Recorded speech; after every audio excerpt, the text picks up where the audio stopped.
شباب مصر، والحاله بتاعت عدم الاستقرار ديت هتنتهي امتى.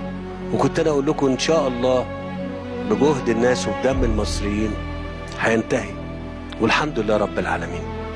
واحنا بنتكلم كده برضو في برنامج لتطوير كبير قوي لاهالينا في سينا، لان ده برضو حق لهم، وانا بتكلم عشان برضو الرساله توصل لهم.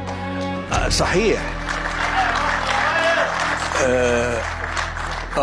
انا عايز اقول لكم على حاجه، بس يعني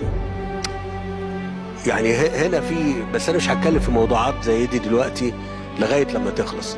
هو الدلتا الجديده بعيده عن المحافظه هنا، الدلتا الجديده اللي هي في طريق الضبعه بعيده عنكم. طب ممكن تشغل ناس، اشغال مختلفه، تجاره، وتاخد منتجات زراعيه منها تروح في اتجاه اشقائنا في ليبيا. ممكن. انا بس عايز اقول لكم ايه، ولما تيجي تقول ايه، هيبقى عندي جنب مني هنا على اطراف المحافظه او في عمقها في 2 مليون فدان شغالين. طب وتوشكا وشرق وعناد بعيده عنكم؟ لا. وفي حتت تانية بس انا مش هتكلم عليها لغايه لما نشوف اذا كان في فعلا ميه ليها ولا لا.